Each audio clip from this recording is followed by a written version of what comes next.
오늘의 사건 반장입니다. 이번 폭우로 인해 발생한 사망 실종자 수가 지난 2011년 이후 12년 만에 가장 많은 걸로 나타났습니다. 한편 오늘 오전 오송 지하차도 참사 희생자 3명의 발인이 진행됐습니다. 한밤중에 벽돌을 들고 휴대전화 판매점 침입을 시도하던 남성이 경찰에 붙잡혔습니다. 남성의 정체는 그날 오후에 찾아왔던 손님이었습니다. 보이스피싱 수거책으로 활동한 20대 남성에 대한 항소심이 열렸습니다. 재판장은 남성을 향해 정신을 차리고 제대로 살라며 일침을 내렸습니다. 뾰로롱! 안녕하십니까? 자, 오늘도 드릴 말씀이 많아서요. 바로바로 시작을 하도록 해보겠습니다. 예, 자, 진실 추적자 사건 반장 시작합니다. 지금도 충청 그리고 남부 지역엔 비가 내립니다. 일단 내일 오전까지만 오고 좀 주춤해진다니까요. 그때까지만 우리 가족 여러분 잘 좀 버티셨으면 좋겠습니다. 자, 어제 전해드린 사건이었죠. 지난 15일 새벽 인천 앞바다에 아내를 이렇게 떠밀어서 빠뜨려 놓고 물 밖으로 빠져나오려는 아내에게 수차례 돌을 던져서 결국 숨지게 했던 이자 남편 말이죠. 그렇게 잔인하게 죽여놓고 아내와의 불화 때문이었다고 터무니없는 변명을 했던 그자 오늘 인천지법에서 실질 심사가 있었는데, 야, 진짜 이런 자의 얼굴은커녕 성씨도 알지도 못한다는 게, 예? 저희가 안 그래도 더운 날씨 더 덥게 만듭니다. 자, 오늘 출연자 소개 올리죠. 예, 자, 이자연 기자, 백성문 변호사, 오윤성 순천향대 교수, 양지열 변호사, 그리고 김현숙 수어 선생님 나오셨습니다. 안녕하세요. 네, 안녕하세요. 예, 왜 댓글 달아도 소개 안 해줘 하신 양버들님 오늘 해드렸습니다. 자, 사반 보면 열받지만 재밌어서 도저히 끊을 수가 없어요 하신 박준영님, 퇴근하고 집에 오면 항상 클로징입니다. 시간대 좀 옮겨주세요 하신 김민식님, 4살짜리 우리 아들 백토윤 발음도 잘 안 되면서 사건 반장 최고라고 하네요 하신 방소영님, 배달일 하는 신랑이 실수로 아파트 다른 동에 치킨 2마리를 갖다 놨어요. 나중에 그걸 찾으려고 갔더니 없어진 겁니다. 띵동띵동 눌러도 끝까지 문을 안 열어주더라고요. 결국 신랑이 물어냈어요. 정말 왜 그러고 살아요 하신 이경희님, 백 변호사님, 이거 점유이탈물 횡령 아닌가요? 맞습니다. 이거 범죄잖아요. 범죄죠. 그러니까 잡아야죠, 이것도. 그러니까요.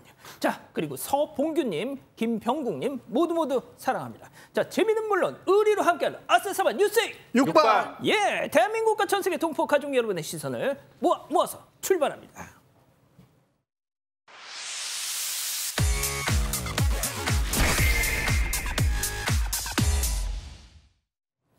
첫 번째 가보죠.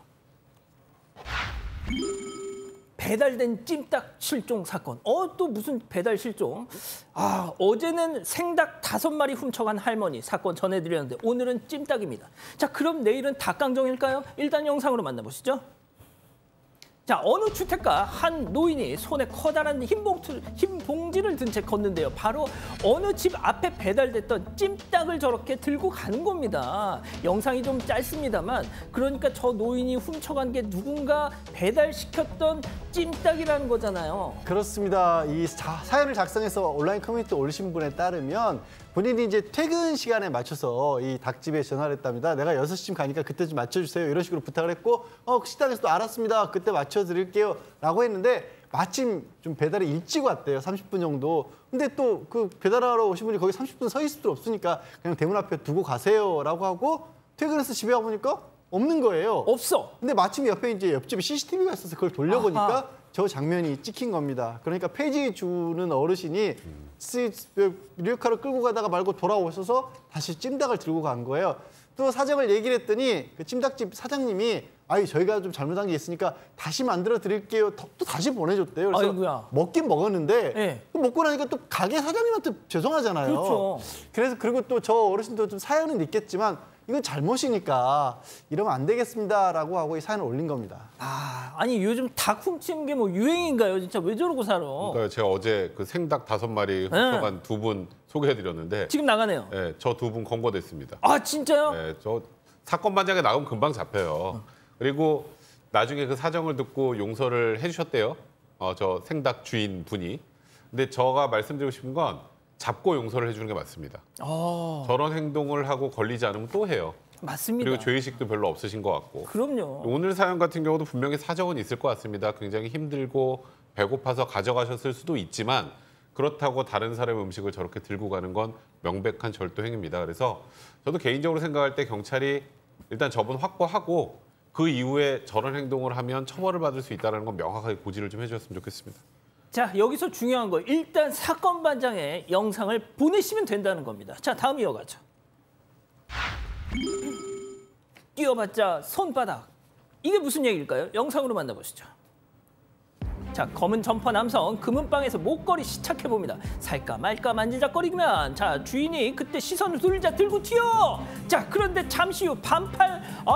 자, 그런데 튀었어요. 자, 그런데 잠시 후에 반팔 입고 다시 나타난 다른 금은방에 들러서 훔친 그 금목걸이를 땡처리하고 있습니다. 자, 돈을 받고 한 놈 두시기 석삼더구리 저렇게 쓱 세더니 주머니에다 넣으면서 오늘 소고기 먹을 생각에 룰루랄라. 자, 이후 택시 타고 머물던 모텔 가서 옷을 또 갈아입고 나옵니다. 이번엔 또 어딜 털려고. 하지만 얼굴 원판이 그대로인데 별 수 있겠습니까? 하루 만에 검거 성공했죠. 자, 이 기자, 이뿐만 아니라 택시까지 수차례 갈아타면서 지금 나오고 있는데요. 경찰의 눈을 피해봤지만 결국 붙잡혔어요. 네, 맞습니다. 지난 4월 27일이고요. 대전 동구의 역전시장 내 한 금은방입니다. 600만 원 상당의 금목걸이를 마치 살 것처럼 차보고 하더니 그대로 달아난 이 30대 남성. 결국 경찰에 붙잡혔습니다. 이 남성은 훔친 목걸이를 팔려고 다른 금은방으로 갔는데 가기 전에 묵고 있던 모텔에 들러서 옷을 갈아입었습니다.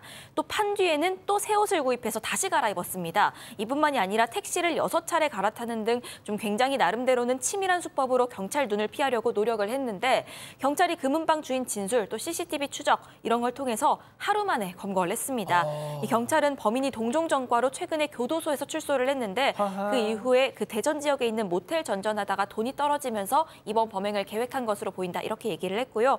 남성이 갖고 있던 현금 560만 원 압수했고 절도 혐의로 구속 송치했습니다. 아이고 참. 알겠습니다. 자, 다음 또 이어가죠. 주방에 간 사이 후다닥입니다. 자, 사반 가족께서 직접 제보해 주신 영상 만나보시죠. 자, 식당 안으로 남성 입장. 자, 그런데 다른 자리도 많은데 굳이 바깥쪽 테이블을 저렇게 앉더니 자, 국밥과 소주를 주문합니다. 자, 잠시 후 모락모락 국밥 등장. 후루룩 짭짭 냠냠. 자, 쇠주까지. 자, 옆 사람 나가니까 이제 슬슬 눈치 봅니다. 일단 마저 먹어요. 그런데 계속 눈치 보면서도 자, 사장님 잠시 주방 가자. 주방 가요. 자, 이때다 하면서 전력 질주. 야, 다시. 자, 사장님 홀밖에 나오셨어. 이거 어디 갔어? 하지만 이미 그놈은 가고 없습니다. 자, 정말 사건 반장은 대한민국에서 먹튀가 씨가 마르는 그날까지 달립니다. 자, 많은 제보 주시고요. 자, 추가 설명 좀 해주시죠. 네, 지난 16일 저녁 6시 반쯤이고요. 서울 독산동의 한 가게입니다. 한 남성이 8,000원짜리 돼지국밥 그리고 4,000원짜리 소주 이렇게 총 12,000원어치를 먹튀했습니다. 가게 내부에 자리가 좀 있었는데도 굳이 문 가까운 쪽에 앉았다고 합니다. 그리고 옆에 있던 커플이 나가니까 슬슬 눈치를 보더니 사장님이 주방 간 사이에 뛰어서 밖으로 도망을 쳤습니다. 너무 괘씸해서 사장님이 경찰에 신고를 했고요. 경찰이 먹튀범 지문 채취 위해서 이 소주병 잔 가져간 상태입니다. 사장은 부부 둘이서 어렵게 운영하고 있는데 이런 일 생겨서 너무 황당하다. 꼭 잡았으면 좋겠다라면서 제보를 주셨습니다. 백 변호사님, 네. 저렇게 먹고 살찌면 기분 좋을까요? 근데 저희도 이제 먹튀 사건 여러 번 소개해드렸는데 저렇게 먹고 뛰어서 도망가는 건 처음 본 것 같습니다. 그러니까. 저 뛰어서 도망갔다는 건 처음부터 돈을 낼 의사가 전혀 없었다는 거 작정하고 명백하게 왔다는 거죠. 고의범이라는 걸 알 수 있고요. 두 번째는 저게 처음이겠습니까? 저 정도로 상황을 보고 대범하게 도망갈 정도가 되면 저건 한두 번 해본 솜씨가 아닌 것 같습니다. 그래서 제가 늘 말씀드리지만 피해 금액이 작다고 해서 경찰이 설렁설렁 대충 해서는 절대 안 되고 저런 사람 잡고 그리고 다른 또 자영업자분들도 피해 볼 수 있잖아요. 그런 걸 예방하는 측면에서라도 꼭 잡아야 될 것 같고 저 남성은 그 이전에도 비슷한 유형의 저런 범행을 한 적이 있다면 아마 사기죄로 처벌받을 가능성이 매우 높은 상황입니다. 그렇군요. 좋습니다. 자, 다음 또 이어가죠. 주차장 분노 유발자입니다. 정말 기가 막히는 장면 함께 만나보시죠. 자, 주차면에 놓여있는 저 웬 박스. 아니, 아들이랑 밥 먹으러 가요. 아이고 다른 곳 주차하세요. 두둥 저렇게 써 있습니다. 세상에. 아들이랑 밥 먹으러 간 게 나랑 무슨 상관인데. 자, 저걸 본 운전자가 차문 열고 나가서 발로 분노의 불꽃킥을 저렇게 날립니다. 아, 이거 보니까 저번에 주차면에 가방 던져놓고 내가 찜해놨어 한 사람보다 그분은 좀 양반인 것 같아요. 참 보다 별꼴을 다 보네요. 저렇게 차 빼고 가서 식당 갔는데 만약에 저분 본인이 주차할 공간이 식당이 없으면 어떡할까요? 갑자기 그 생각이 문득 드는데 보신 것처럼 커뮤니티에 저 사연도 올라온 거고 아들이랑 밥 먹으라니까 차를 주차하지 말라는 건 도대체 무슨 생각인지 모르겠는데 그러니까 이런 일들이 너무 반복되다 보니까 사람이 막고 있거나 물건을 쌓아놓거나 하는 것 자체를 금지하는 주차장법 개정 법률까지 지금 송기호 의원이 국회에서 소관 상임위 올려놓은 상태라고 하거든요. 이런 법이 만들어져야 한다는 것 자체가 좀 부끄럽습니다. 화나고. 그러니까요. 자, 이번엔 사진으로 만나보시죠. 두 칸에 걸쳐서 주차된 차량. 그런데 차량 전면 유리에 웬 종이가 있네요. 볼까요? 저거 빨간 원. 자, 보겠습니다. 자, 내 성격이 좀 파탄이에요. 정당한 공간에 내가 주차했으니까 귀찮게 시리 차량 이동 요청하지만 만약 여기가 네 자리인 거 확인이 되면 특히 증빙문서로 확인되면 그때는 내가 차 빼드릴게. 야, 진짜 세상은 넓고 석동 우리말로 돌 아이들은 많은 것 같습니다, 교수님. 네. 아까 이제 아들과 밥 먹으러 가겠다고 그 박스 놔둔 사람은 여기에 비하면 상당히 애교로 보입니다. 진짜요? 예, 제가 볼 때는 본인이 스스로가 내 성격 파탄이다 이 얘기는 내 스스로 조절하기 힘든 그런 그 성격이니까 나 무슨 짓 할지도 모르니까 나 섣불리 건드리지 마 이런 거예요. 전반적으로 이 표현은 전부 다 이게 그 존댓말인데요. 지금 이제 이번에 그 아까 보셨듯이 주차 자리에 두 칸을 갖다 세워놓은 거는 자기가 잘못했다는 것을 알고 있는 거예요. 알고 있는데 그렇죠. 거기에 대해서 문제 제기를 갖다가 아예 하지 못하도록 위협적인 것을 갖다가 해놓았는데 실제로 이 작성자가요. 이 차주가 한테 전화를 하려고 그랬는데 네. 사실은 좀 겁을 먹어서 정신적으로 진짜 파탄자가 나올까 봐. 문제가 있을까 싶어서 하루째 전화를 못 하고 있다잖아요. 그러니까 성공한 거죠. 본인이 바로 노린 게 바로 그겁니다. 그리고 뭐라 그러냐면 주차된 곳이 본인 토지의 소유라고 한다면 증빙서류 떼어가지고 나한테 보여주라. 그러니까 문제 제기하기를 갖다 굉장히 어렵게 만들어 놓고요. 그리고 나중에 혹시 운전 실력 미숙 등으로 이동 요청할 때는 정중히 요청하면 내가 해주겠다. 이건 뭐냐면 혹시 네 실력이 형편이 없다면 나에게 정중히 요청해. 그러나 정중히 요청하지 않으면 너 성격 파탄자에게 당할지 몰라. 이 아주 어떻게 보면 아주 그 머리를 갖다 쓴 거니까 그래서 제가 아까 말씀드렸듯이 그 박스 놔둔 그분은 아주 애교가 있는 사람이고요. 이거는 거기에 비해서는 상당히 협박적이고 문제가 심각하다 이렇게 저는 봅니다. 근데 이게 더 문제가 뭐냐면요. 네네. 저게 손으로 쓴 게 아니잖아요. 저거 한 번이 아니에요. 그러네. 저건 늘 저기 있는 거예요. 늘 저기. 그러니까 지금 오 교수님 말씀하셨던 것처럼 이거는 그냥 본인은 항상 저렇게 주차를 할 테니 문제 있으면 뭐 저 문서 들고 와 약간 이런 거잖아요. 저런 사람을 뭐로 처벌해야 될지 문제네요. 진짜 좀 마동석 씨 같은 분이 딱 나와서 차 빼 XX 하면 그냥 바로 뺄 텐데. 좋습니다. 자, 마지막 사연으로 가볼게요. 쉴 틈 없이 말하는 남편. 이거. 자, 오늘도 사반 가족께서 직접 우리 가족 여러분들과 이 문제에 대해서 고민해보고 싶으시다면서 제보해 주셨습니다. 들어볼까요? 네, 사실 그냥 말이 많은 게 아니라 화가 많은 쪽에 가깝습니다. 이들은 결혼 3년 차고요. 신혼 초에는 안 그랬다고 합니다. 그런데 남편이 어느 순간부터 어떤 이 회사에서 있었던 스트레스를 동료랑 통화하면서 막 열을 내면서 쏟아내더니 이걸 아내한테도 쏟아낸다는 거죠. 그런데 매번 이렇게 짜증과 화를 내는 남편한테 좀 지쳐서 이 아내가 더 이상 맞장구를 안 쳐줬다고 합니다. 그랬더니 남편이 이번에는 뉴스나 드라마를 보면서 이 화를 쏟아내기 시작을 합니다. 예를 들어서 사건만장 보고 있으면 저게 사람이냐 무슨 이런 일이 다 있냐 본인 일도 아닌데 좀 과도하게 화를 낸다는 거죠. 이것 때문에 남편 말 TV 소리 겹쳐서 TV도 제대로 못 볼 지경이라고 합니다. 아내가 좀 그냥 보면 안 되겠냐 이렇게 얘기를 하면 서운해한다고 하고요. 심지어 이 남편이 잠꼬대로도 또박또박 말을 하거나 또 화를 낸다는 겁니다. 아내가 약간 좀 무서워서 각방까지 쓸 정도라고 하는데 남편 스트레스도 이해는 하긴 하지만 좀 지나치다고 어쩌면 좋을지 고민이라면서 사연 주셨습니다. 자, 기다리고 기다리셨던 푸처 핸즈업 타임 유튜브 JTBC 뉴스 채널과 사건 반장 독립 채널에서 동시에 스트리밍 되고 있는데요. 아무래도 지금 이 두 부부 눈에 불을 켜고 이 방송을 보고 계실 테니까 너무 격한 말씀은 마음에 좀 담아두시고 우리 가족 여러분들도 채팅창에 OX로 함께 참여해 보시죠. 먼저 남편입니다. 자기야, 선영아 있잖아. 양지열 그 알지? 그 얍삽하게 생긴 인간 대학 선배랍시고 어찌나 날 갈구는지. 그리고 이자연 그 이 여자애 말이야. 까마득한 대학 후배 녀석이 이마만 톡 튀어나와가지고 어쩌나 귀여우는지. 그리고 오윤성 아저씨, 아이고 자기가 또 제일 어른이라고 또 얼마나 폼짝꿍님만 벌레 동그라미. 아, 야 이거 뭐 설명이 잘 안 되는데도 그냥 동그라미 하셨어요. 자, 다음은 아내입니다. 오빠, 성문이 오빠 회사 일로 스트레스 받아서 그러는 거 알겠는데 이젠 내 귀도 좀 쉬자. 그리고 오빠 정말 엑소시스트 찍는 줄 알았어. 새벽에 방언 쏟아내듯이 양지열 네가 대학 선배면 타야 수염도 없는 주제에 중얼중얼 막 그러는데 나 무서워서 오빠랑 따로 잤잖아. 오빠 우리 병원 가자. 응? X? 아, 좋습니다.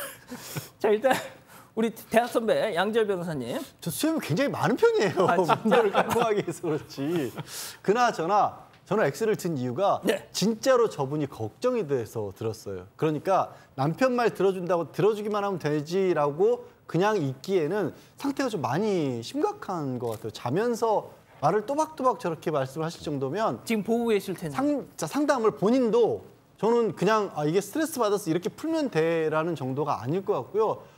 사실 요즘에 그 마음의 병이 생각보다 무섭습니다. 그리고 예전과 달라서 그런 종류를 가지고 치료를 받는 게 하나도 부끄러울 것도 아니거든요. 아, 그럼요. 전혀 문제되지 않으니까 저는 진짜 진지하게 어떤 종류가 됐든 치료를 좀 받으시는 게 필요할 것 같습니다. 그렇군요. 자, 교수님은요? 혹시 이제 아내분이 결혼 이전에 저런 조짐을 못 느꼈을까라고 하는 생각을 들어요. 왜 그러냐면 아까 지금 말씀하시는 거 동의를 하는데 잠꼬대까지 저렇게 한다면 저게 좀 심각하거든요. 그래서 사실 이 부부 간에는 바깥에서 있었던 어떤 스트레스를 얘기를 함으로써 좀 풀리는 그런 경우도 있는데 제가 봤을 때는 이것은 풀리는 게 아니라 그 스트레스에다가 더해가지고 상대 배우자에게 던지는 거예요. 그러니까 어떻게 보면 이 스트레스, 집안 스트레스 총량의 법칙에 딱 해당이 되는 거죠. 내가 이만큼 있는데 나는 스트레스 푼다고 던지는데 그 스트레스를 갖다가 아내가 받는다. 어허. 그렇다면 이게 조금 지나친 게 아닌가라고 생각을 할 수 있습니다. 그렇군요. 자, 백 변호사님. 저는 사실 이게 부부라고 생각을 하고요. 아, 이게 원래 부부다. 네, 그리고 오리지널 부부다. 사실 이 스트레스를 집에서 얘기하면서 뭐 와이프한테 지금 뭐 폭력을 행사하거나 욕을 하거나 하는 게 아니잖아요. 백 변호사 집에서 내 험담하는 거야? 그게 아니라면 얘기 좀 할게요. 얘기 좀. 사실대로 말해. 예, 원래 그게 아니라면 이러세요. 네, 네. 그게 아니라면 사실 저 남편은 스트레스를 풀 수 있는 방법 자체가 없는 상황이기 때문에 일단은 좀 맞장구 쳐주면서 유도를 하면서 그 뒤에 본인의 얘기를 하시는 게 좋을 것 같아요. 아, 자기가 지금 얼마나 지금 이것도 어느 정도까지 괜찮은데 나도 힘들다는 걸 어느 정도 좀 은연중에 좀 표시해 주시는 게 좋을 것 같고 저는 개인적으로 권해드리는 건 저희는 이제 내일 뭐 하고 놀까 이제 뭔가 앞으로 있을 좋은 일에 관련된 얘기를 하는 것으로 부부관계의 분위기를 좀 조금씩 변화하려고 노력을 해보시는 게 어떨까. 근데 저걸 아예 못하게 하면 그 자체로 저 남편은 갈 곳이 없을 것 같습니다. 아, 그렇군요. 이게 원래 부부의 모습이다. 자, 저 이 기자의 생각도 궁금해요. 근데 저는 사실 사연을 처음에 앞부분을 소개할 때는 이 남편 너무 힘들다 이렇게 생각을 했는데 마지막에 그 잠꼬대로까지 화를 낸다는 얘기를 듣고 이거는 진짜 스트레스가 심한 거거든요. 저도 스트레스 엄청 심할 때 그 일로 막 꿈꾸고 이러는데 남편이 좀 걱정되는 마음이 있어서 이거는 아내분이 약간 더 마음을 조금 넓게 써주시면 어떨까 하는 생각에 저는. 얼마 전에 이 기자가 선배 저 꿈에서 선배 봤어요. 하길래 좋은 일인가 했는데 꿈에서까지 나오게 하면 어떡해요. 너 스트레스 받았구나. 자, 일단 우리 가족 여러분들. 가족 여러분들이요. 먼지님, 제발 배우자를 감정 해소용으로 쓰지 마시고 상담을 받으세요. 이런 말씀하셨고요. 붉은곰님, 취미 하나 만들어주셔야 할 듯해요. 나무고양이님, 부정적인 감정이 뭐가 좋다고 부인한테까지 풉니까 하셨는데 이희정님도 이렇게 말씀해 주셨습니다. 남편이 스트레스가 심한가 보네요. 잠꼬대까지 좀 받아주세요. 우경민님, 걱정되네요. 들어주는 것만으로는 해결이 안 될 것 같아요. 다른 방법 찾아보셔야 할 것 같습니다. 이런 의견 주셨습니다. 그렇군요. 좋습니다. 자, 충남 천안 동남구 사시는 안은숙 여사님 보고 계신가요? 지난 13일 청수 호수공원 산책 가셨다가 무언가를 보셨다고요? 자, 보여주시죠. 바로 아기 수달이었습니다. 아이고 세상에 안타깝게도 엄마를 잃은 듯 보였다는 거죠. 1시간 내내 저렇게 끼역끼역 울어도 엄마는 오지 않았대요. 이 녀석들 도로로 뛰쳐나갈까 봐 동물구조센터에 저렇게 연락을 하셔서 데리고 갔는데 아유 이거 뭐 사람도 아닌데 아기들 찾아가세요 할 수도 없는 노릇이고 아무튼 제대로 자연으로 방생됐기를 기대합니다. 자.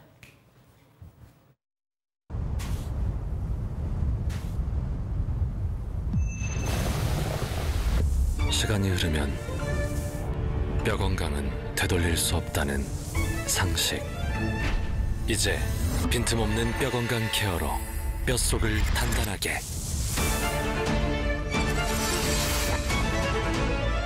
뼈 건강의 새로운 상식. 뼈엔 MVP.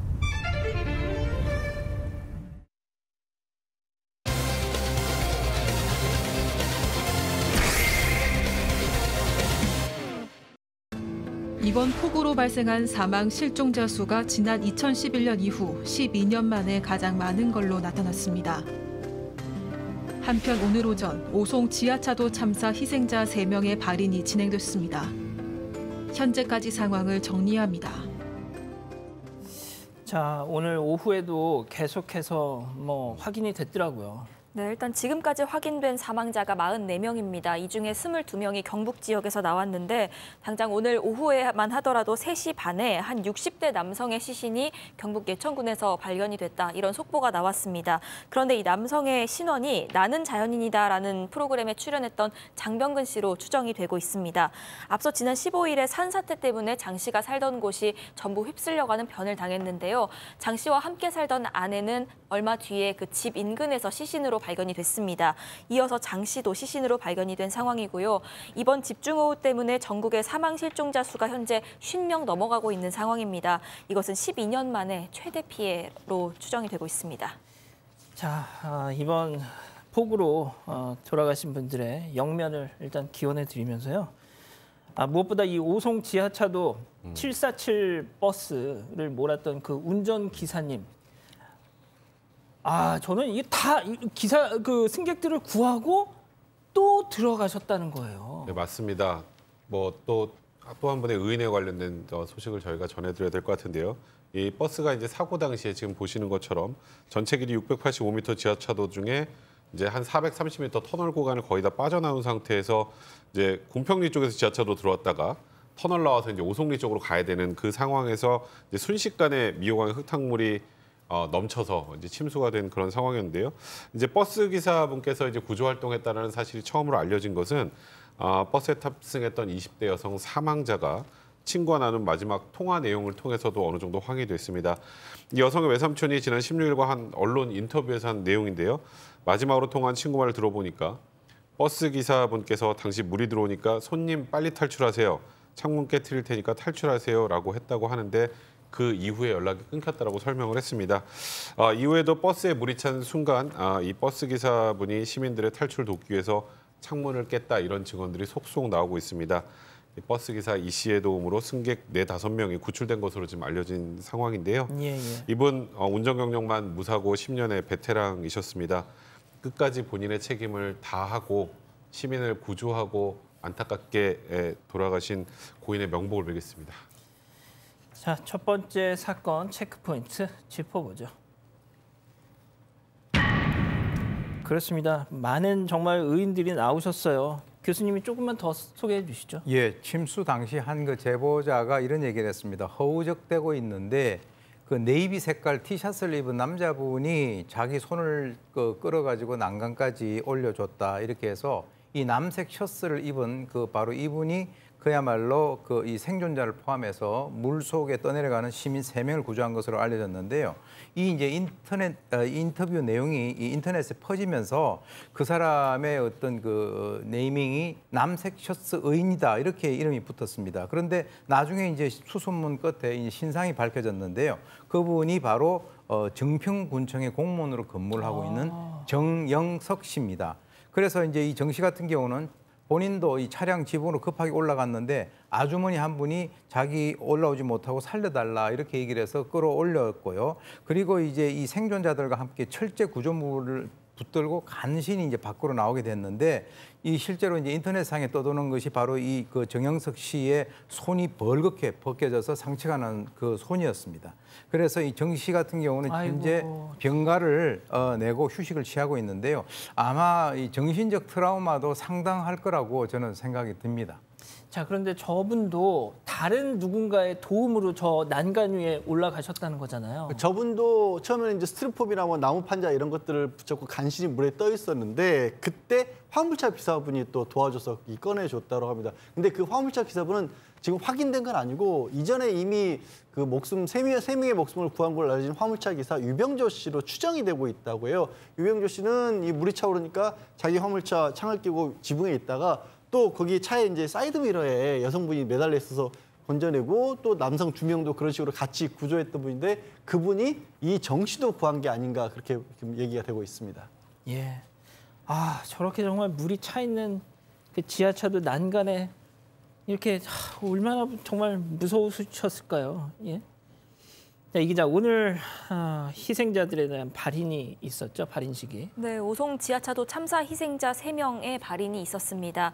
우선 희생자 조모 씨 같은 경우에는요, 오송 소재의 한 스타트업 육성기관에서 일을 하고 있었습니다. 주말인데도 747번 버스를 타고 출근을 하다가 변을 당했습니다.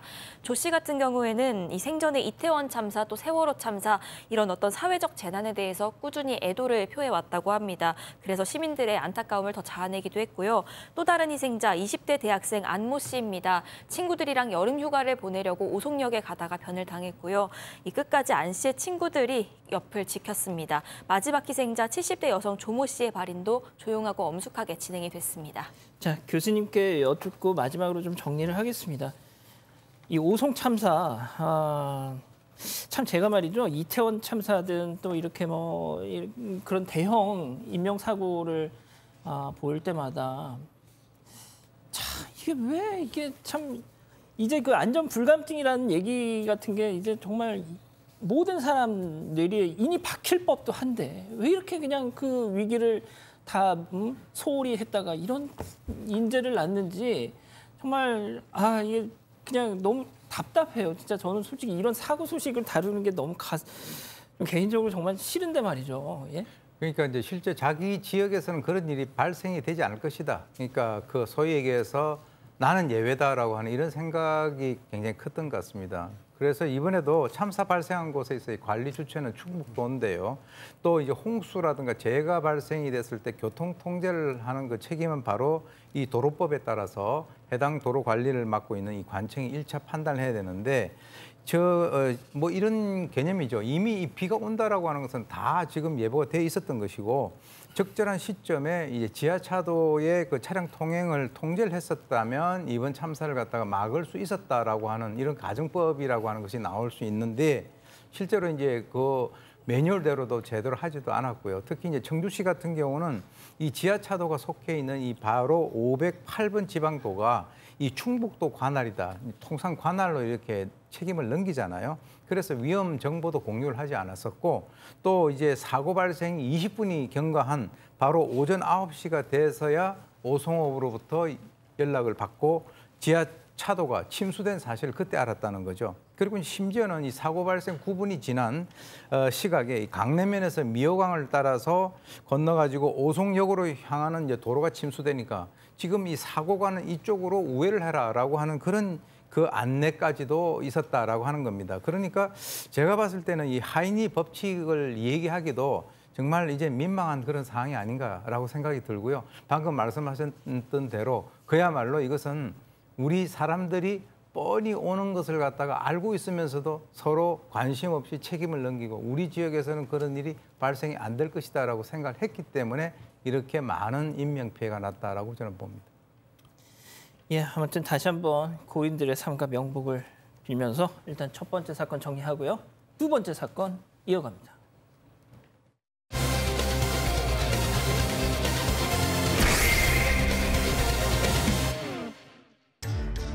한밤중에 벽돌을 들고 휴대전화 판매점 침입을 시도하던 남성이 경찰에 붙잡혔습니다. 남성의 정체는 그날 오후에 찾아왔던 손님이었습니다. 어떻게 된 일인지 알아봅니다. 새벽에 한 남성이 매장에 가면서 벌어진 사건입니다. 네, 이게 지난달 29일 새벽 1시 20분쯤 서울 양천구의 한 휴대전화 매장에서 있었던 일인데요. 당시 영상이 준비돼 있습니다. 보면서 좀 설명을 드리자면요. 우선 이 검은색 옷차림한 검정색 모자 마스크로 얼굴을 꽁꽁 가린 남성이 거리를 걷고 있는 모습입니다. 그러다가 휴대전화 매장 안으로 성큼성큼 다가가고요. 매장 안에 사람이 있나 없나 살피는 듯이 저렇게 기웃기웃 들여다보는 모습입니다. 사람이 없는 것을 확인하고는 갑자기 가방에서 꺼낸 것 벽돌이었습니다. 오. 출입문의 벽돌을 쾅 하고 내리치고 그 입간판을 문 틈새로 있는 힘껏 집어넣고 있는 모습입니다. 아, 저 문을 벌려서 들어가려고 입간판을 저 사이에다 끼웠어요. 자, 그런데 아니 그럼 저기 왜 간 거예요? 휴대전화를 훔치러 간 거죠. 저기 지금 새벽 1시 20분이라고 했는데 저 남성이 벽돌을 들고 또 입간판까지 가지고 저 문을 열려고 했던 건 저 안에 있는 무언가를 훔치기 위해서 아니겠습니까? 저긴 바로 휴대전화 매장입니다. 근데 다행인 건 저렇게 벽돌에 입간판에 문을 열려고 저렇게 뭔가 온갖 난리를 다 떨었지만 결국 못 들어갔습니다. 못 들어가서 휴대전화에 대한 피해는 없었는데 딱 보시면 조금 전에 이 남성이 뭐 할 때 약간 뒤도 한번 힐끗 보고 차 라이트도 살짝 보이는 게 저기가 새벽이지만 또 유동인구도 있고 차량도 왔다 갔다 하니까 아마도 심리적인 압박감을 느껴서 한 7분 정도 시도하다 그만둔 게 아닌가 싶은데요. 근데 매장 사장이 딱 보니까 뭐 멀쩡하던 문도 좀 훼손돼 있고 입간판도 좀 이상하게 돼 있고 그래서 CCTV를 확인하고 어떤 남성이 저런 행동을 했다는 걸 알고 바로 경찰에 신고를 했습니다. 그래서 경찰이 현장으로 출동해서 저 CCTV를 확인한 겁니다. 자, 들으신 것처럼 경찰이 말이죠. 사장님하고 CCTV를 계속 돌려보다가 그 경찰이 번뜩 혹시 범인이 전에 매장을 방문했던 손님 아닐까요? 라는 생각을 했다는 거예요. 자, 어떤 점 때문에 그랬던 걸까요? 현장에 출동했던 경찰분 얘기 직접 들어보시죠.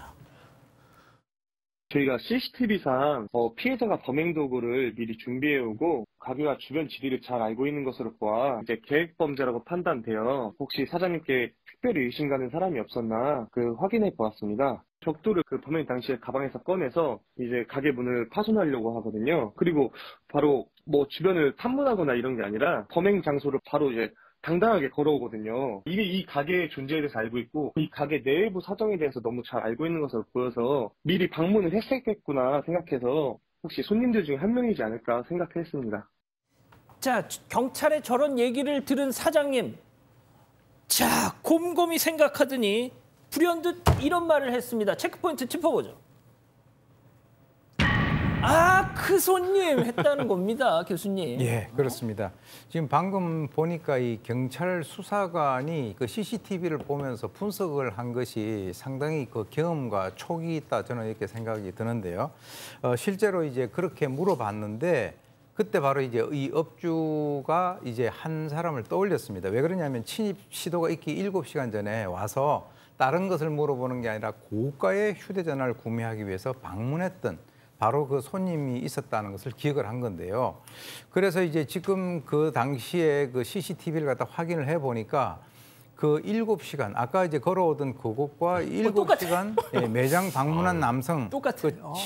매장을 침입한 남성의 모자, 가방, 신발까지 그냥 이 옷이 그 안 갈아입고 그대로 이제 온 거죠. 그래서 그것을 보고 이 사람이다라고 이게 특정을 할 수가 있었다는 겁니다. 네, 양 변호사님, 뭐 일단 바보라서 다행이긴 한데 최소한 모자라도 좀 다른 걸 썼어야 되지 않을까요? 그러게요. 근데 참 이 남성 그냥 구경만 하고 간 게 아니라 휴대전화를 구입하려고 이게 자기 신상 정보를 적은 이렇게 구매 서류를 적었답니다. 아이고야. 예, 적고 나서 안 되겠다고 포기를 했기 때문에 사장님이 이걸 찢었었는데 개인정보 보호 때문에. 예. 근데 저 사람이네 싶으니까 다시 꺼내가지고 맞추면 어떻게 해요? 그 주소 딱 적혀 있었을 거 아니에요?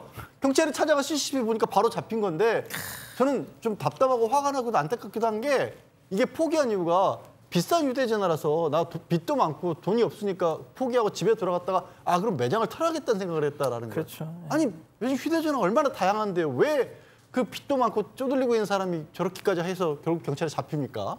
참. 자, 비슷한 사건이 근데 자 이제 다른 사건입니다. 편의점에서도 있었어요. 네, 이번 사건은 지난 12일 새벽 1시 50분쯤 의정부에 있는 한 편의점에서 있었던 일인데요. 이곳은 야간에는 운영을 안 하는 곳이라고 합니다. 누군가가 물건을 훔치려고 침입을 시도했는데 범인이 중학교 1학년 학생이었습니다. 아하. 앞선 사건처럼 벽돌을 이용했습니다. 또 벽돌. 벽돌로 출입문을 저렇게 5번 정도 세게 칩니다. 그런데 이 편의점 문 자체가 강화 유리인데다가 여기에 비닐 재질 광고물들이 굉장히 많이 붙어 있다고 합니다. 그래서 아무리 쳐도 유리가 깨지질 않으니까 자기 손만 아프다는 듯이 저렇게 손을 털고 현장에서 떠났습니다.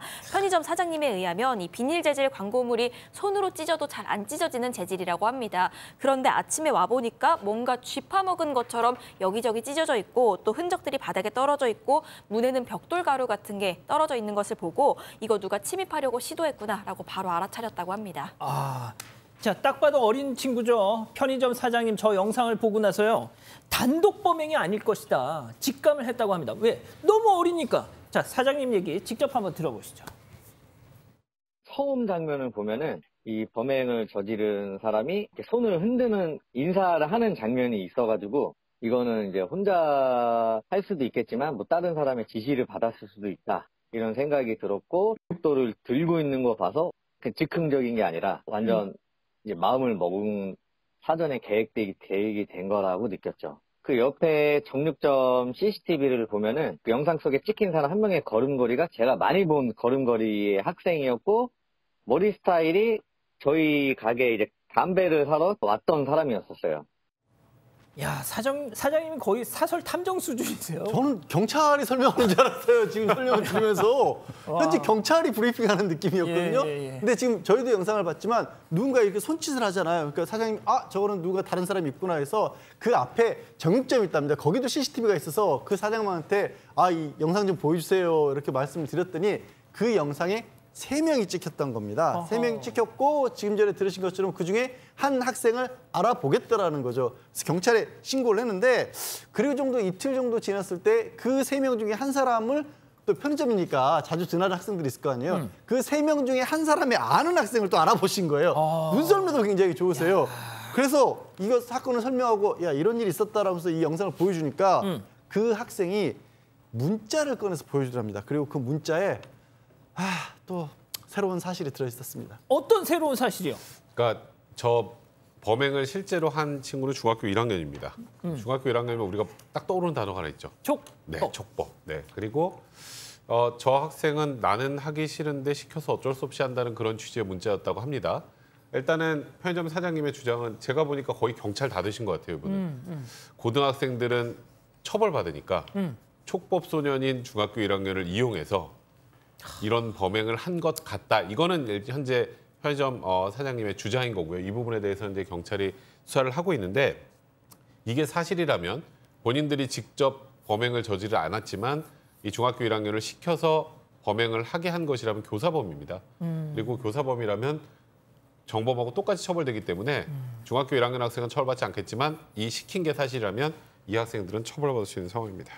교수님 요즘 아이들이 이렇게 영악하다니까요. 예? 네, 그런데 이제 실제 경찰에 따르면 이제 조사 과정에서 이 중학생과 그리고 지시를 했던 그 고등학생이 얼마 전에 이 마트 침입 절도를 갖다가 한 것도 이제 밝혀냈습니다. 그러니까 이제 아까 뭐 그 주인께서 생각을 했던 그 촉법 소년 그것이 아주 좀 합리적이다라고 보는데요. 하나 명심을 하실 것은 일단 이 촉법 소년 좋아하다가 얼마 있다가 범죄자 되는 것은 시간 문제입니다. 왜냐하면 이 촉법 소년은 범죄자로 가는 그 지름길이 될 수도 있다는 거죠. 그러니까 그때 순간순간 그렇게 나쁜 머리를 갖다 쓸면 결과적으로는 그 대가를 갖다가 받는다는 걸 명심을 해야 될 것 같습니다. 예, 알겠습니다. 두 번째 사건 이렇게 정리하고요. 세 번째 사건 이어가죠.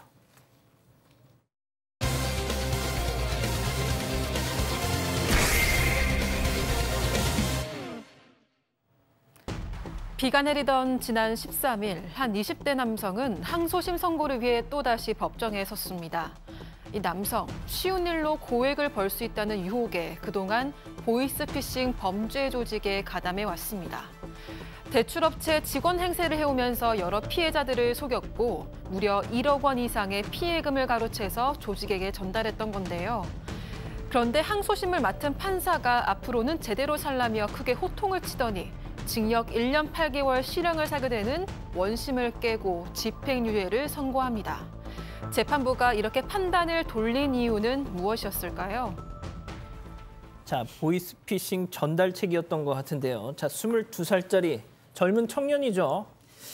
범행을 봤더니 사전에 꽤 치밀하게 준비된 것 같았어요. 네, 일단 지난 2021년 10월에 한 여성이 전화 한 통을 받습니다. 1금융권 은행 대출 담당자다 이렇게 자신을 소개하는 남성이었는데 당신이 무슨 정부 자금을 통해서 대환 대출 가능한 대상자고 대출이 확정됐습니다. 이런 내용이었습니다. 그런가 보다 하고 있는데 이틀 뒤에는 이번에는 대부업체 법무팀 직원이라는 사람으로부터 또 연락을 받습니다. 기존에 대출 규약이 있는데 이걸 위반해서 대출 자격이 상실됐다. 기존 대출금을 곧바로 상환하지 않으면 법적으로 조치하겠다. 현금 준비해서 당장 상환하라. 이런 얘기를 들었고요. 하지만 이 은행 직원 또 대부업체 직원 모두가 보이스피싱 조직원이었습니다. 그리고 앞서 백다희 아나운서가 얘기한 22세 남성은 현금 수거책 역할을 했던 것으로 조사가 됐습니다. 사전에 조직이 굉장히 좀 치밀하게 공모를 해왔던 것으로 보이고요. 20대 남성이 총 5명의 피해자로부터 1억 원이 넘는 금액을 편취했습니다. 자, 이거 워낙 이제 고전적인 수법이죠. 저희 친형이 은행에 다녀서 아는데요. 제가 친형한테 물어봤습니다. 어떤 금융기관 사람들도 돈 받으러 직접 가지 않습니다. 예, 이거 절대 이제 앞으로 속지 마십시오. 자, 초범의 현금 수거책 역할 치고는 1년 8개월, 꽤 무거운 형을 받은 것 같은데 말이죠. 최근에 그런데 보이스피싱 수거책 같은 경우 중형이 선고된 경우가 많습니다. 그 이유는 이 사람은 특히 심지어 본인이 이런 범행의 일부라는 사실을 알고 한 거잖아요. 일단 그 부분이 좀 중요하게 작용을 한 것 같고 피해액이 1억이 넘습니다. 그리고 대부분이 변제가 되지 않았습니다. 그리고 보이스피싱에서 만약에 수거책이 없다고 가정을 해보죠. 네. 그 범행이 가능할까요? 안 되죠. 돈 받으러 가는 사람 없으면 범행 자체 불가능합니다. 맞습니다. 그러니까 필수 불가결한 역할을 한 것이다. 그렇기 때문에 가담 정도가 경미하다고 볼 수 없다라고 해서 징역 1년 8개월에 실형을 선고했었던 겁니다. 자, 징역 1년 8개월 들으신 것처럼 실형이 나왔는데 2심 항소심에서 형이 깎였습니다. 자, 아예 그냥 집행유예. 왜요? 그러니까 1년 8개월 실형에서 집행유예 3년에 보호관찰 2년으로 바뀌었어요. 가장 큰 사유는 사실 이런 종류의 범죄에서는 중요한 게 처벌도 처벌이지만 피해자들이 피해액을 복구하는 게 회복하는 게 가장 더 중요하다고 볼 수 있거든요. 1심에서는 돈을 갚지 못했는데 2명에게는 피해액 전액을 아예 공탁을 했고 나머지 피해자들에게도 앞으로 계속해서 피해액 갚겠다, 전액 갚아 나가겠다라고 합의를 이뤘던 겁니다. 이 부분이 가장 컸죠. 자, 이 재판장이 이 집행유예 판결을 내리니까 남성 어떤 반응 보였을까요? 지금부터가 중요합니다. 이번 사건 체크포인트 짚어보죠. 불효자는 웁니다입니다. 자, 이 자를, 이 수거책, 이 자를 구제해 준 건 바로 이 자의 어머니였습니다. 이 어머니가 피해자 한 명 한 명 찾아다니면서 정말 얼마나 이렇게 손이 발휘되도록 빌었을지 눈에 선한데 말이죠. 자, 교수님, 어머니가 어떤 역할을 하신 거예요? 예, 지금 이제 우리가 이 피고인, 이 남성 측이 변제를 한 그 피해 금액을 보게 되면 이 방금 말씀하신 대로 어머니가 그 피해자들을 찾아다니면서 얼만큼 고생을 했는가를 우리가 알 수가 있는데요. 일부는 이제 전액 공탁을 하는가 하면 그리고 이제 몇백만 원을 먼저 지급을 갖다가 하는 대신에 뭐 미처 이제 하지 못한 거 지금 현재 1,610만 원 중에서 200만 원을 지급을 했다라고 하는데요. 나머지 돈 같은 경우는 이 어머니가 뭐 제가 봤을 때는 그렇게 사정이 좋지 않았을 것 같은데 일부는 매달 갚겠다라고 얘기를 했다는 거죠. 이제 그런 여러 가지 것들이 가만히 돼서 2심에서 그러한 어떤 결정이 난 것으로 그렇게 봅니다. 자, 2심에서 집행유예 땅땅땅 하니까 그냥 이 아들 자리에서 일어나서 막 펑펑펑펑 울었다면서요. 일만의 양심이 그래도 있었던 겁니다. 허리를 깊이 숙이면서 눈물을 쏟았다라는 거예요. 그리고 이제 집행이 됐으니까 풀려나야 되잖아요. 이제 구치소가 자기 소지품을 찾아가야 되긴 하지만 근데 항소심 받고 자리에서 일어서는 남자에게 불러 세웠답니다. 판사가. 피고인, 그 합의금 누가 마련해 준 거예요? 라니까 저희 어머니가 도와주셨습니다라고 사실대로 얘기를 했죠. 그랬더니 판사가 1억 원 모으려면 얼마나 힘든지 아냐. 얼마나 고생을 하셨겠느냐. 피고인 생각해봐라. 1억 원이면 1년에 1,000만 원씩을 모아도 10년이 걸린다. 이렇게 질책을 했습니다. 자, 교수님. 근데 말이죠. 뭐 판사가 저렇게 호통을 치고 너 이제 엄마 생각해서 똑바로 살아 약간 그런 식으로 얘기를 한 건데 제가 이 관련 기사를 보니까 댓글이 의외로 판사님한테 호의적이지가 않았어요. 왠지 아십니까? 아니 배상을 했다고 해도 피해자가 그동안 받은 정신적인 피해며 그건 어떻게 당신 뭐 마음대로 그렇게 집행유예를 하냐고. 글쎄 이제 보는 그 어떤 그 시각에 따라서 여러 가지로 우리가 이해를 할 수가 있는데 뭐 사실 또 우리가 지금까지 많은 그 재판들을 보지만 또 이렇게 재판을 하는 그 판사 입장에서 뭔가 교훈을 주려고 하는 그런 것은 그렇게 많지는 않죠. 그래서 이렇게 얘기를 했다 그럽니다. 돈을 쉽게 벌려면 죄를 짓게 되지만 착실하게 모으려면 힘들다 이렇게. 그래서 이 남성에게 부모에게 고마워하고 앞으로 나가서는 절대 그렇게 하지 마라. 이번에는 부모님 노력으로 해결되지만은 앞으로는 이렇게 안 된다. 제가 봤을 때는요, 이 세상에 공짜가 없거든요. 그리고 어머니도 사실 저런 노력을 갖다가 지속하는 분들 그렇게 많지 않습니다. 그리고 기회는 자주 주어지는 것이 아니라 지금 이번에도 눈물을 흘렸으니까 제가 개인적으로 봤을 때는 상대적으로 교도 교화의 어떤 가능성은 다른 사건들보다 좀 높아 보이는데 예. 앞으로 그렇게 되길 바랍니다. 그렇습니다. 조금은 개전의 정이 보인다. 오늘 사건 이렇게 정리하고요. 다음 사건 연구소 이어갑니다.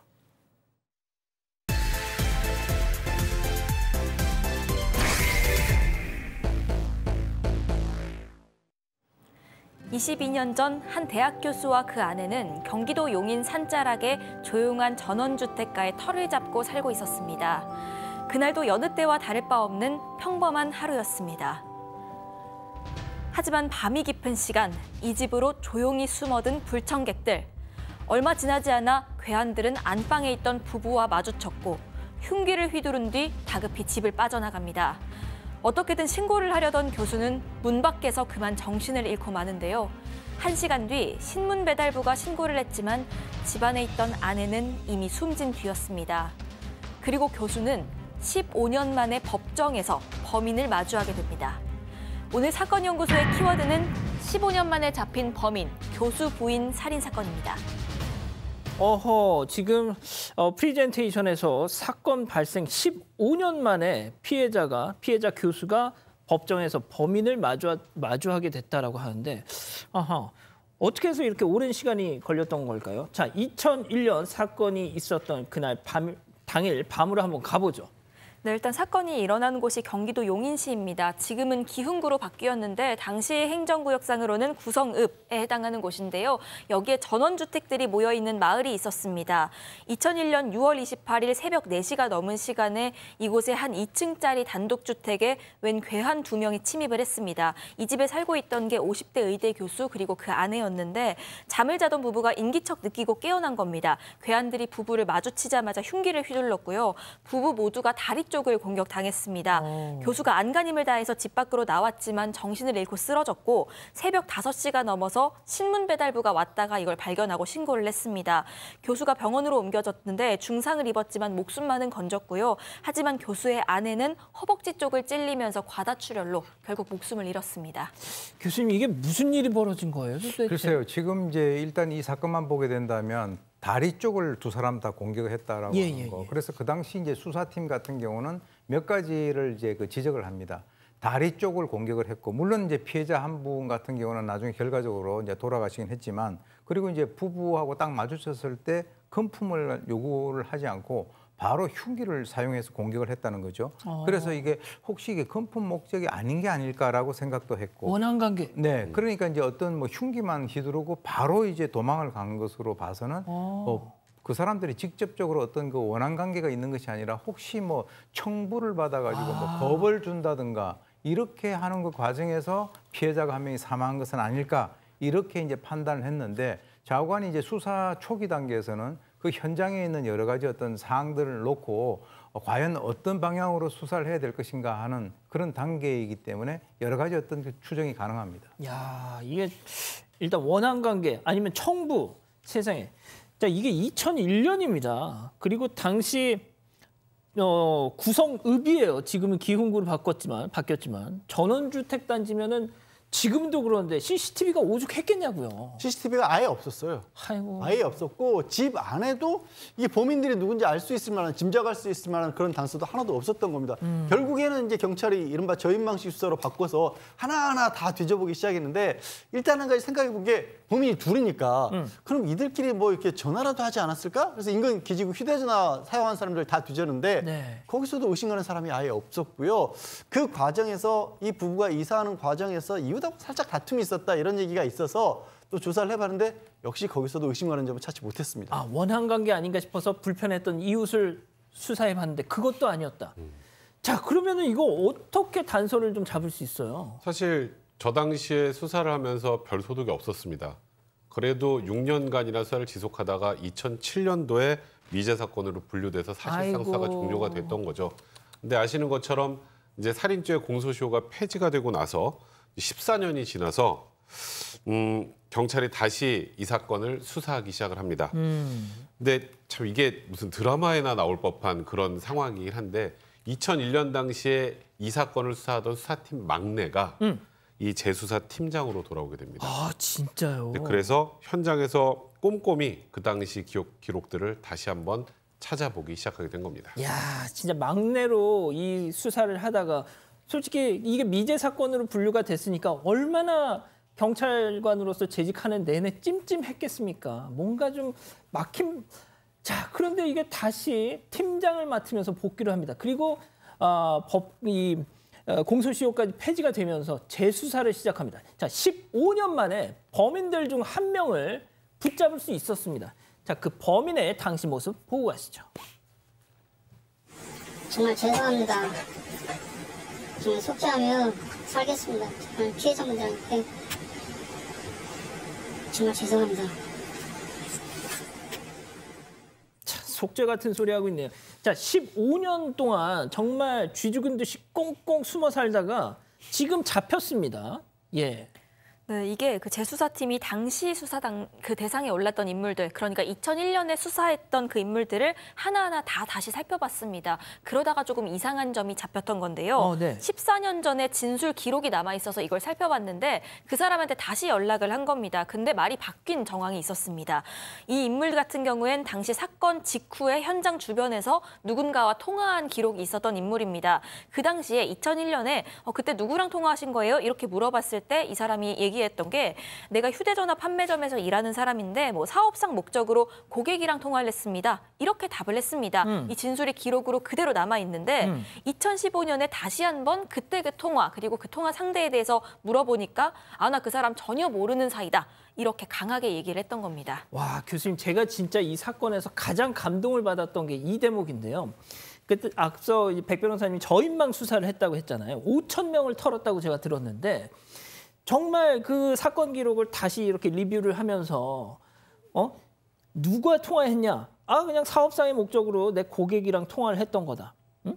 그런데 그중에 하나 그거를 갖다가 15년이 지나가지고 잘 기억이 안 나는데요. 세상에 이걸 캐치를 한 겁니다. 그래서 통상 이제 수사팀의 막내가 나중에 세월이 지나가지고 이렇게 해결하는 그런 경우가 가끔씩 있습니다. 그리고 이제 살인죄 공소시효를 폐지를 해야 되는 이유가 바로 이것이고요. 그리고 미제 사건 전담반이 가동이 돼가지고 그동안에 많은 어떤 성과들을 올렸는데요.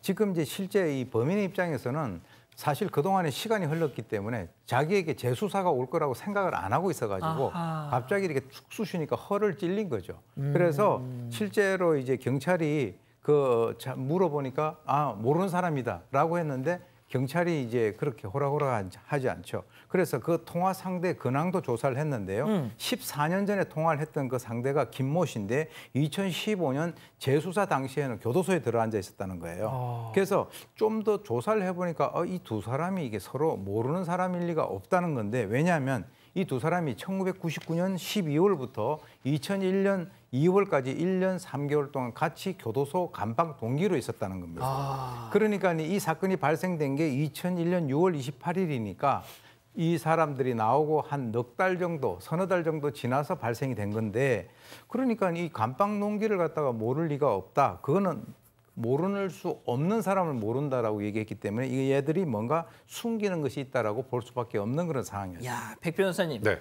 시체말로 이 뭐 군대 동기만큼이나 이제 그거 한 게 감방 동기 아닙니까? 그러니까 여기서 이제 모른다고 하는 순간 의심할 수밖에 없죠. 둘이 모를 수가 없는 사이니까 교수님 말씀하셨던 것처럼. 그래서 일단 한 명은 재수사 당시에 김모 씨는 이제 교도소에 수감돼 있었고, 그럼 나머지 한 명을 먼저 조사를 하면 교도소에 있는 사람이야 그 이후에 가서 해도 되잖아요. 네. 그래서 조사를 시작하면서 어렵지 않게 이 두 사람 범인이라는 걸 확인하게 됐습니다. 일단 2016년 7월에 먼저 나 그 사람 모르는 사람이에요. 감방에 있었던 이 김모 씨를. 그 사람을 먼저 소환을 합니다. 그런데 출석을 통보했는데도 나오지 않았어요. 왜요? 그냥 나오지 않았습니다. 그래서 9월 달에 2차 출석기를 잡았는데 바로 그날 그 바깥에, 그러니까 교도소가 아닌 사회에 있었던 또 다른 용의자가 극단적인 선택을 한 겁니다. 극단적인 선택을 하기 직전에 본인의 아내에게 살인죄 공소시효 좀 알아봐달라. 사실 내가 과거에 살인을 저질렀다 이렇게 털어놓기도 했었다고 합니다. 자, 그러니까 다시 한번 정리하면 2001년 2명의 범인이 살인 사건을 저질렀고 2017년 재수사를 통해서 용의자 2명을 추렸습니다. 자, 그런데 그중에 한 명은 아내한테 야, 당신 살인죄 공소시효 좀 알아봐. 내가 과거에 실은 사람을 죽였어. 다 이실직고를 하고 극단 선택을 했습니다. 자, 결국 그 통화 상대였던 아까 본 그 모자 눌러 쓴 그 사람만 붙잡혔다는 거 아닙니까? 그렇습니다. 그날 도대체 어떤 일이 있었는지 그런 살아남은 그 사람에게 이제 실토를 받았는데 이 둘이 2001년에 이제 감방 동기였다고 그랬잖아요. 가석방으로 출소를 했던 겁니다. 그럼 이제 모범적으로 살지를 못하고 둘이 모여서 결국 대포차를 타고 수원 시내를 털면서 빈집에서 이 절도를 한 3차례 정도 하고 그러다가 뭐 좀 시원치 않았던 모양이죠. 용인 쪽에 그 골프장 가는 쪽에 부자 동네가 있다. 거기를 한번 가보자라고 그렇게 의기투합을 한 겁니다. 그리고 돌아다니다가 이 교수 부부 집을 좀 눈여겨봤는데 마침 차가 없더랍니다. 그러니까 이거 사람이 없겠구나, 빈집이겠구나라고 생각을 하고 1층 창문으로 넘어 들어갔는데 1층 창문으로 넘어간 데가 서재였대요. 그 책밖에 없었을 거 아닙니까? 뭐 훔쳐갈 게 뭐 있어요. 그래서 2층까지 뒤지기 시작했고 안방문을 열었는데 교수 부부가 있었던 거예요. 그러니까 교수 부부는 또 이 한밤중에 이 사람들이 뭐 낯선 사람들이 들여다봤을 때 얼마나 놀랬겠어요. 소리를 지르니까 흉기를 휘둘렀고 그리고 2층 창문으로 빠져나갔던 겁니다. 자, 출소하고 나서 얼마 되지도 않아서 한탕 해보자면서 저짓을 벌인 거군요. 네, 앞서 교수님 말씀하셨듯이 그리고 이 사건 전말이 드러났을 때 영상으로 보신 김 씨는 이미 다른 죄를 저질러서 또 교도소에 들어가 있던 상황이기도 했습니다. 그리고 이 사건 수사 도중에는 서울에서 저지른 2번의 주거침입 성폭행, 이 사실도 드러나기도 했습니다. 이 용인 교수 부인 살인 사건에 대해서는 재판에서 강도질하러 들어갔던 거고 놀라서 좀 우발적으로 살인을 했던 거다 이렇게 주장을 했는데요. 그러니까 강도치사죄를 주장을 한 겁니다. 이렇게 볼 경우에 이미 공소시효가 지난 사건이 되어버리기 때문이었던 걸로 보이는데 아내를 잃은 교수가 앞서 이 프레젠테이션에서도 말씀드렸다시피 15년 만에 법정에 출석해서 증언을 했습니다. 당시에 교수 부부를 두고 이들이 서로 죽여버리자 뭐 이런 얘기를 서로 주고받았다 이런 사실을 증언했습니다. 검찰 역시도 이들이 흉기를 미리 준비해간 사실 등으로 볼 때 이 범행을 계획했다고 봤습니다. 자, 보십시오. 살인, 강도, 성폭행까지 저지른 인간이 카메라 앞에 서더니 15년 만에 잡혀가지고 속죄하겠습니다. 교수님, 어떤 처분을 받았나요? 지금 이제 강도치사가 아닌 강도살인죄로 인정이 돼가지고 무기징역을 1심에서 받았습니다. 그런데 아까 그 얘기했지 않습니까? 속죄한다고. 그런데 속죄하면 그걸 그대로 받아들여야 되는데 사람은 그렇지 않죠. 그래서 범인이 또 항소를 했습니다. 항소를 했음에도 불구하고 2심에서 역시 무기징역이 이제 선고가 돼가지고 지금 현재 그 확정 그리고 수감 중인데요. 제가 봤을 때는 이 개인적으로 이 살인죄 공소시효가 폐지가 됨으로써 사람을 살해한 사람 같은 경우는 본인이 이 세상을 떠날 때까지 다리를 갖다가 뻗고 잘 수가 없는 그런 식으로 된 것은 그나마 지금 이제 공소시효, 이 살인죄 공소시효가 폐지된 것은 다행이다 이렇게 생각이 듭니다. 알겠습니다. 자, 오늘 사건 연구소 이렇게 정리하고요. 글로벌 픽 이어갑니다.